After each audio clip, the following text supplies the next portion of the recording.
Halo, selamat hari Jumat teman-teman. Di edisi kali ini gua akan bahas tiga topik. Satu, update informasi seputar Manchester United ya, dan kemudian yang dua lagi adalah hasil pertandingan yang berlangsung semalam. Barcelona mengalahkan Las Palmas 2-1 dan juga Juventus yang berhasil melaju ke perempat final Coppa Italia. Untuk kali ini gua akan bahas atau mengawali dari Manchester United. Jadi dilansir beberapa sumber atau berbagai media,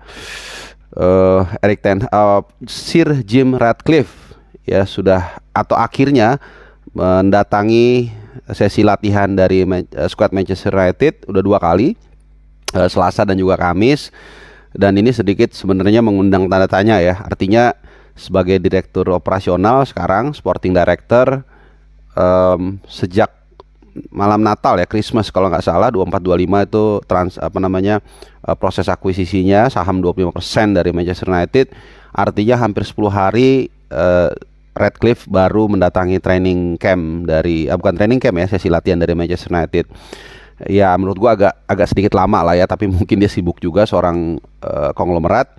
Yang pasti di situ ada yang menarik ya teman-teman ya. Di berita itu dikatakan Erik ten Hag mengaku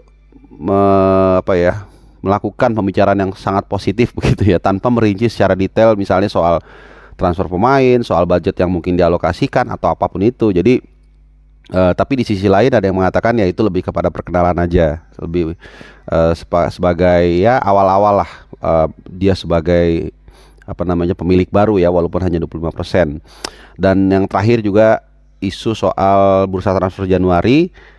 Nah ini dia tadi nggak ada korelasinya antara kedatangan dia misalnya dengan mengalokasikan belanja pemain atau apa, karena satu-satunya isu yang gue dengar adalah MU akan mendatangkan striker, dan itu juga dalam status pinjaman, dan nama-nama yang santer disebut adalah Timo Werner. Tapi kita tunggu aja perkembangannya seperti apa, karena desas-desus yang beredar Radcliffe juga sudah dan pasti sudah juga menyiapkan pelatih pengganti ya. Ini sebagai bukan pasti diganti juga memang ya, tapi mungkin jaga-jaga kalau Erik ten Hag tidak ada perbaikan. Jadi mungkin juga dalam pembicaraan itu kadang-kadang kan nggak mungkin dia langsung ngomong belatan ya atau kasar gitu ya. Kalau kamu nggak akan perform, saya akan pecat ya. Mungkin bisa aja dia sekedar ngomong formal, tapi sebenarnya ada makna di situ. Seperti misalnya ya improve lah permainannya bla bla bla gitu. Tapi tentu di situ ada konsekuensi yang akan dialami oleh Erik ten Hag kalau memang performa MU tidak berubah. Oke, kita tinggalkan MU. Sekarang kita ke mana dulu nih teman-teman ya? Ke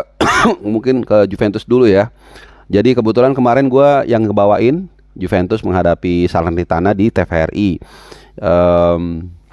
Iya, ini pertandingan yang memang sebenarnya bahkan di studio pun saat ditanya gue mengatakan ya ini sih sebenarnya 95% Juventus yang akan melaju ya ke fase berikutnya, karena bukan soal posisi atau performanya sebenarnya Salernitana lumayan ya kalau kita lihat teman-teman ya. Dalam dua pertandingan terakhir mereka itu bisa tidak kalah ya, jadi satu kali imbang kalau nggak salah lawan Milan ya, kemudian satu lagi mereka bisa mengalahkan Hellas Verona. Jadi ini kan juga pasti bukan sesuatu yang mudah ya untuk tim yang lagi terpuruk.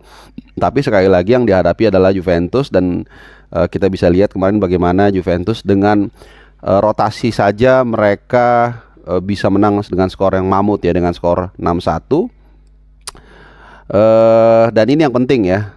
Jadi Juventus ini kan teman-teman udah hanya main tinggal di dua liga domestik, di Serie A, dan saat ini juga di Serie A dia posisinya cukup menjanjikan.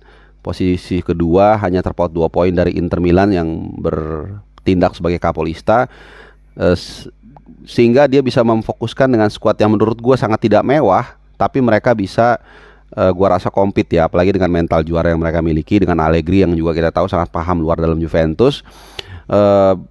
Ya sedikit informasi mungkin buat teman-teman yang belum tahu, Juventus ini tidak main di Eropa karena musim lalu kan kita tahu poinnya dikurangin, kemudian akhirnya jadi masuk zona Conference League.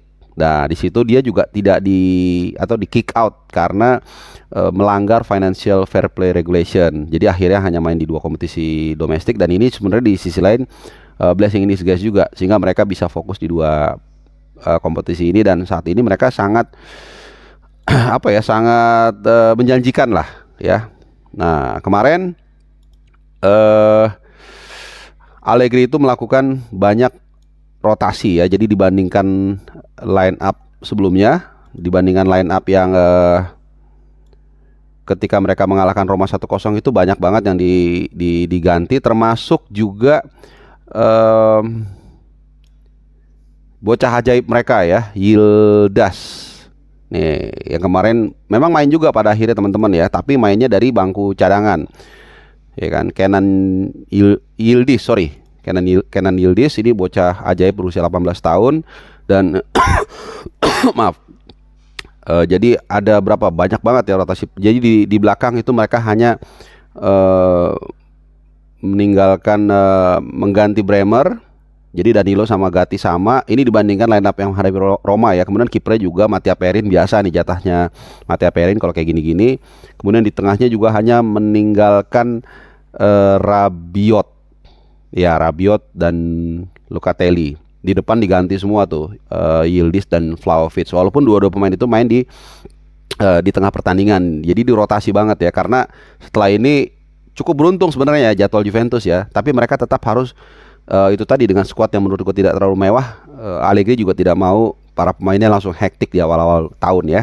Jadi setelah ini mereka juga akan menghadapi kembali Salernitana tapi di Serie A, karena mereka belum bertemu di Serie A musim ini. Kemudian baru menghadapi Sassuolo berturut-turut, lalu lalu Lecce, dan di akhir di akhir bulan menghadapi Empoli. Jadi jadwalnya cukup gampang untuk mereka bisa mengakselerasi poin untuk mengejar Inter Milan ya. Jadi pertandingan semalam ya yang gue bilang tadi berjalan sangat tidak seimbang. Tapi yang menarik juga kalau kita lihat ya, pemain-pemain mudanya juga mulai bisa menunjukkan kepercayaan yang diberikan oleh Allegri. Salah satunya Andrea Cambiaso yang mencetak 1 gol dan juga 1 assist dia di babak yang pertama. Dan yang menarik adalah gue sedikit mau menyinggung soal Yildiz. Ini adalah gol sebenarnya kan ada gol ke-4 itu juga sebenarnya upaya dia, tapi kemudian memantul dan jadi dianggap on goal. Lalu kelima benar-benar gol dia, dan juga Timothy Weah ini yang mencetak debut gol buat Juventus. Nah kembali ke Yildiz, buat dia sendiri kemarin itu adalah gol perdananya di Coppa Italia dan juga gol kedua dia bersama Juventus. Dan kalau nggak salah dia baru diperpanjang kontrak, dan gua rasa mungkin ya sangat layak ya, karena gue yakin banget banyak yang ngincer. Karena gini teman-teman ya, sedikit gue kasih tahu cara dari 2 proses gol itu, yang gol ke-4 di mana itu peran dia walaupun diakui on goal, dan juga gol ke-5-nya dia yang benar-benar gol dia itu menunjukkan bagaimana dia itu punya insting, punya keberanian, punya skill juga tentunya. Gol ke-4 itu dia kontrol sekali dengan kaki kanan.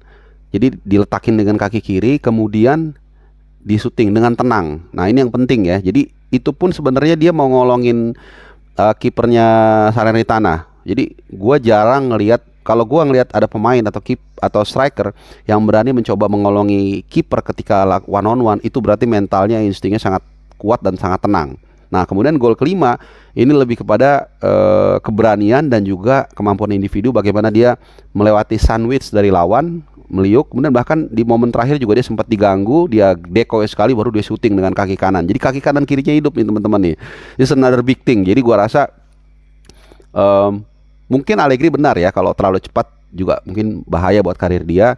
Tapi gua rasa 2 tahun lagi paling lambat ya, mungkin dia akan jadi tumpuan dari Juventus, dan itu artinya Juventus juga mungkin udah berani melepas Vlahovic ya dengan harga yang lumayan ya, di kisaran 60-70 kalau nggak salah. Dan ini lumayan untuk membantu keuangan Juventus. Nah jadi selamat buat Juventus yang melaju ke babak berikutnya, menghadapi, dan beruntung juga nih jalurnya teman-teman, Frosinone. Ya walaupun di babak sebelumnya Frosinone juga cukup gahar juga ya, menghajar Napoli 4-0.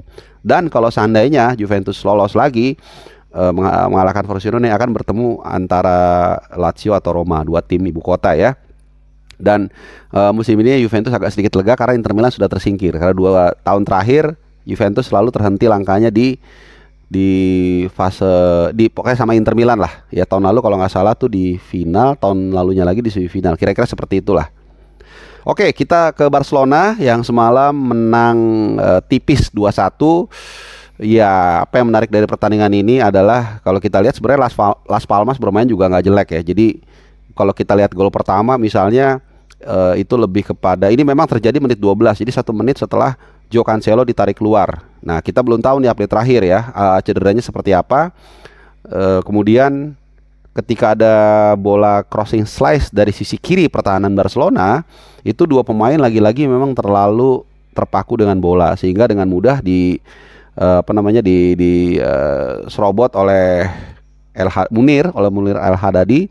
Ini slice crossingnya dari Sandro Ramirez. Jadi dua pemain ini sama-sama mantan pemain Barcelona di kurun-kurun 2014-16 lah. Sama-sama mereka bermain di situ ya. Cuman Munir kalau nggak salah lebih lama atau Sandro Ramireznya lebih lama gitu. Tapi mereka adalah sempat momen 2 tahunan itu main bareng di Barcelona 2014 sampai 16.